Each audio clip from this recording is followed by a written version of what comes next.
it is my first full solo day in Cape Town, South Africa. I just finished venturing about in Ghana, Zanzibar, and a little bit of Cape Town with my friends.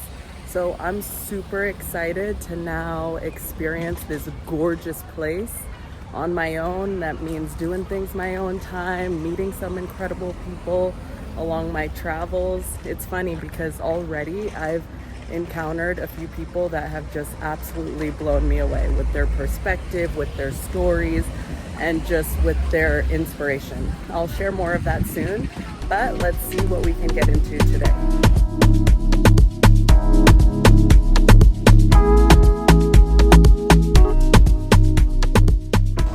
All right, first stop this morning was a pedicure and manicure because your girl was looking a little crusty because it's been a while. I've been doing all sorts of water activities and things like that. And my nails have grown out, and honestly, the way the acrylic was sitting on them, I wasn't quite liking it. So I went to this incredible salon. It was overlooking Camps Bay here in Cape Town. Absolutely stunning. The service was top tier, had a glass of champagne while overlooking the ocean. The ladies were just chatting with me, talking about where I'm from. I wanted to know where they were from, and also recommendations they had for while I was here. So the total cost of doing a gel pedicure and a gel manicure, mind you, this is hard gel, was 60 US. You heard me right, 60. Let's see what's next.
Oh my God. This beetroot, kampacha, however you say it, it is divine. I'm eating 5-star meals at the cost of 1 star.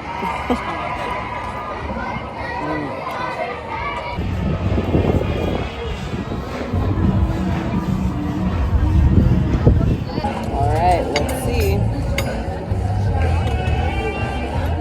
Now this is the seafood stack. Tuna tartare, shrimp, calamari, all the deliciousness.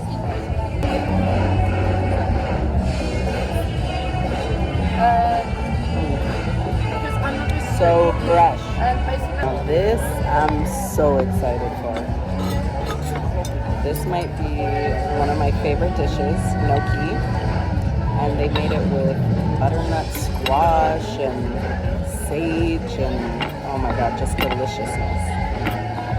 So let's see how it hits, because the other things have been really good. So far the beetroot's my fave.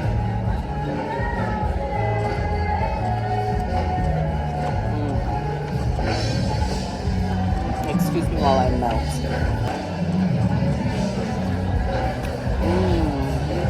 And the textures with like these shaved thingies.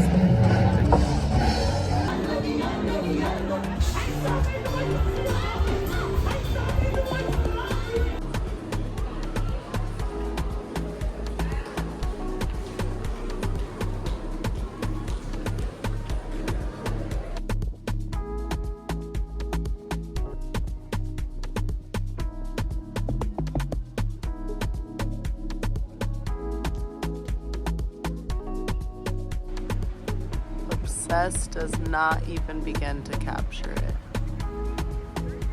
Heaven on earth. God made Cape Town first. If you've been following along, then you know I've been to Ghana, I've been to Zanzibar, and now I'm in Cape Town.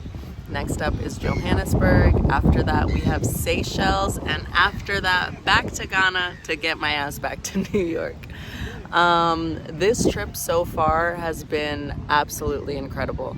Everything that I've been hoping for, that I expected from it, it's really proving that to be true, such as clarity for myself and my future, as far as the path of what I'm choosing for myself. You know, I quit my full-time corporate job in November to go all into my own business, and this trip for me is really like an eat, pray, love experience of filling my own cup, of meeting people where it could be connections that I don't even know where it might lead. Maybe it leads to nowhere, but it can just spark inspiration, it can spark creativity, and just more connection. I feel like I just reached a point where I was yearning for more of that, as well as finding my own voice more and more. You know, that's what's led me to this point of being like, I'm done with the corporate life. So on this trip, I've started with my two friends. While in Ghana, when I was alone at a coffee shop, was one of my most inspiring moments, and it was meeting these two women, Gloria and Eve, whose stories just like lit a spark in me. One of the women, she moved there from France to Ghana, and just the way she felt this conviction in her, and she felt this feeling in her gut like this is where she was meant to be, and she followed that through. She said, you know, those moments, even when you feel like you're on the edge and you're falling off the edge, something will come and pick you up. And it's those moments where maybe that would have been the moment you gave up, but you persevered because you knew in your heart of hearts that that is what was for you. Like, that story alone, incredibly inspiring. And then Eve, who's this creator and just like ball of energy, she was speaking to me about the importance of following your gut and how that is spirituality. That is connecting to a higher power, is learning how to follow your gut. That it's the GPS of your life. And that stuck with me because I'm like, I need to do that more. I'm starting to a bit more, but it's like, that's kind of been the missing piece. I feel like me leaving my job, me taking this trip, that's like my gut instincts of let's stop thinking and let's start doing. So that was incredibly inspiring to me. And then in Zanzibar, just being able to meet these incredible locals that are so humble and so sweet. Our driver, Mohammed, who we had, he was like incredible. We stayed at Lions Villa. You know, if anybody is ever going to Zanzibar, highly recommend. The staff there is incredible. The villa itself is gorgeous. And if you have Mohammed as a driver, you are in for a treat. Because he's not only a driver, he's also your bodyguard, he's your translator, he's everything. And just such a sweet man. So it's like being able to connect with people like this already on this trip, where now I'm entering the solo portion where I feel like it's going to be even more transformative. It to me is such a blessing, and it's kind of what I've been hoping for and what I expected from this trip. The other encounter I've had so far that I found to be really inspiring was this man, Sadiq, who worked at the hotel we were staying at. Now, I just went downstairs because I needed to exchange money and the Wi-Fi was acting out. And that conversation turned into hearing Sadiq's life story about how his family was taken from their homeland. Now we're talking generationally. He's the 10th generation now in Cape Town. Sadiq's family was taken from their homeland, and it was all the royals in what is now Malaysia, Indonesia, Singapore's. In that time, the Dutch took all of them and they imprisoned the men on Robben's Island here in Cape Town. And the women, they put them up in this house. Now, when his grandfather came out, after 11 years of being imprisoned, they said to him, you can go back to Indonesia, your homeland. And he's like, Indonesia? What's that? That's not my homeland. They had called it something else by the time he was released. Now, when he came into the streets and saw that his people were slaves here, he said, I can't leave. They need a leader. I need to help them. And from memory, he wrote the Quran 3 times and started teaching Islam to his people.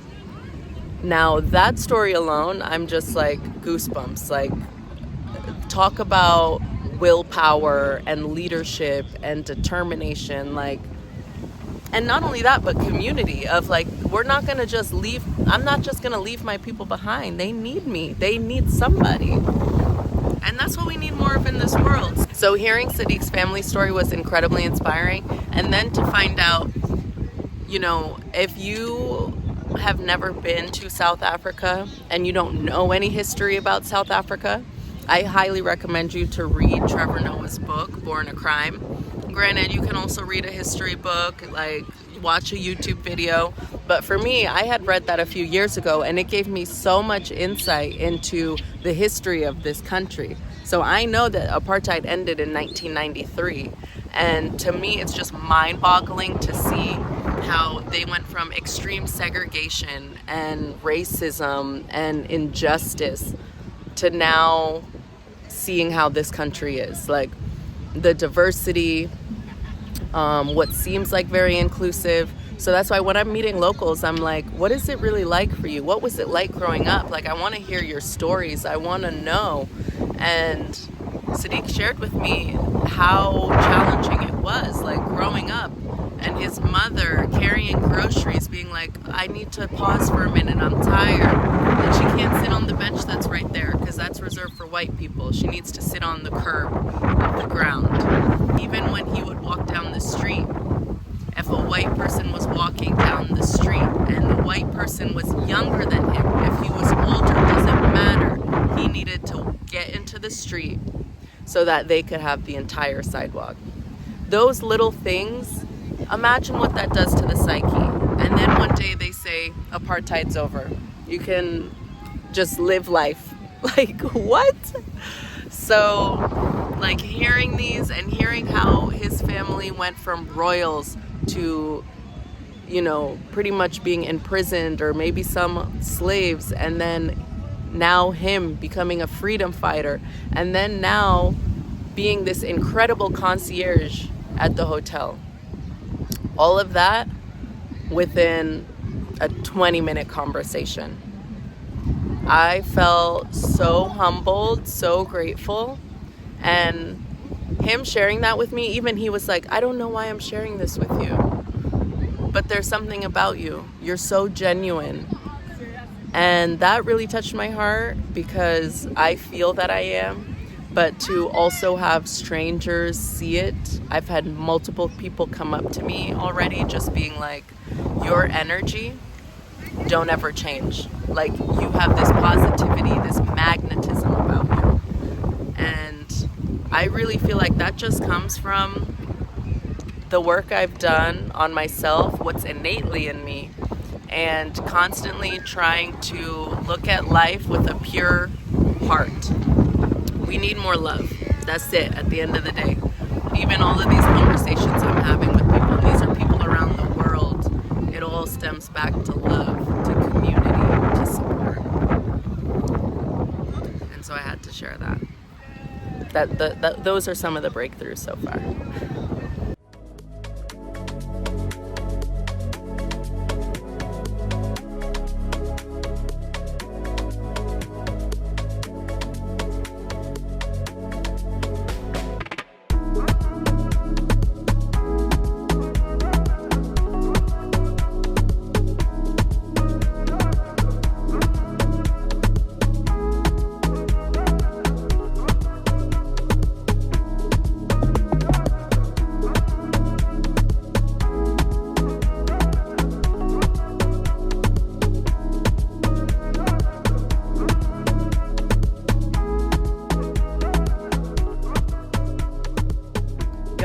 made it to the top, or at least partially to the top of Lion's Head. I'm debating whether or not I want to go higher. That was a lot of scaling. I'm doing it, y'all. Lion's Head. Oh, shit. And I had to do a lot of mental conversations with myself of, you got this, one step at a time, just breathe. This might be the hardest hike I've done, and especially by myself. So I'm gonna just take a moment, soak this in. Maybe if I see some people going, I'll piggyback behind them, because it is nicer when you see how other people are stepping and just know that you're on the right path. Because there was a few moments there I was like, is this what? I'm like literally by myself here.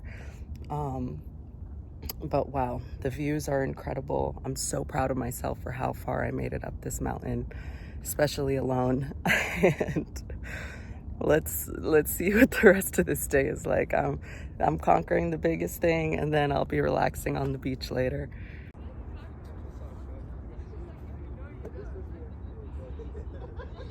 Y'all, I'm at the top.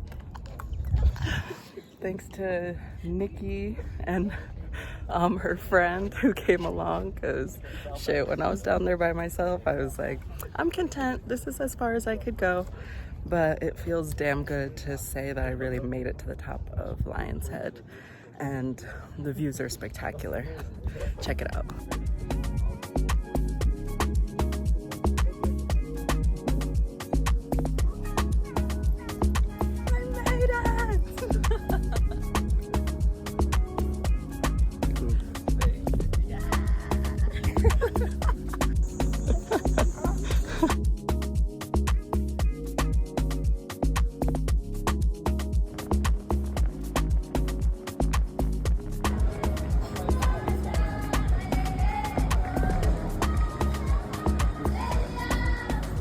I am so happy I did Lion's Head this morning, and the people I met at the top, absolutely incredible. Now I'm going to link up with them at Cozy Bay, or Cozy Cove, Cozy Bay Beach. So you'll get to see some of that. They're a fun group. And here we go.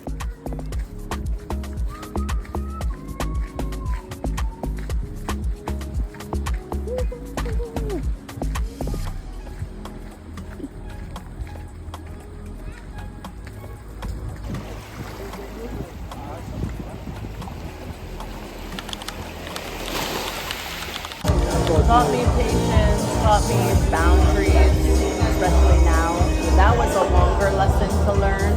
True. But like patience. When to know you've outgrown someone, possibly like their level can't match yours, like you said earlier.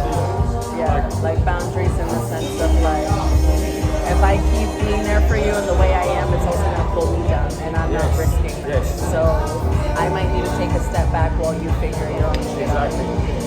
Just like that, like you also learn, like you have to love yourself before someone else can love you, and you have to help yourself before somebody else can help you. Like you're busy, this is for you, you know? You're spoiling yourself, you know? You're treating yourself. Right. Yeah. Right? And look, it took 31 years to get to that point. I mean, I had little spoiled moments along the way, but... Yeah. But this is the biggest spoil you can say. Yeah. Then others are gonna help you. Like that's just how it works. Others are gonna help me. You've helped yourself, and after this holiday, others are gonna help you the way you want to be helped. You understand? Others are gonna love you the way you love yourself, because you've already like laid that basis down. It's not done. The work's not done. But that work you're doing and continuing to do, now you're gonna keep on doing it. You're gonna experience that love and that help. I truly believe that. Every facet of your life. Oh, that's so sweet. Thank you. My pleasure. My pleasure. What's nice of you? Oh, it's so nice. So obviously, as you said earlier, no one's perfect, and like we will never be perfect, but it's certainly worth a shot at trying to be perfect, trying to be better, trying to do things a perfect person would do, striving for that. Yeah. Because it can only mean well, or it can only add value to your life. Absolutely. As well as others around you. So if you like, it's almost the same like as loving yourself and helping yourself. If you value yourself, then you can give value to others. Yeah. If you have value, like even if you're an introvert, don't just keep it for yourself, like that value, or for the ones that you are comfortable with in your opinion. Like you should add value like at all times. Yeah. Oh, I like that. That's so true. Like anytime when it's applicable, you should do it. Like don't limit yourself towards I'm an introvert, I can't add value to you, I don't know you, I've met you like a few hours ago. Right, that type of thing. Yeah. So when it's applicable, when you have the opportunity, like add value, like give your value. And it's what you said, always give 100%. Give 100% at all times. Because by giving that value, you don't lose your value. You don't. You actually add value to yourself as well by giving your value. Yeah. It's a concept that is different to many things in life. It doesn't work the same like value. Like, yeah, it's just different. Like, thanks to you, I know now what I really want, basically. Yeah. I'm glad I could do that. Yeah. So look at us adding value. Yeah. Always adding. Always adding. But that's so good. I love the word song. Power.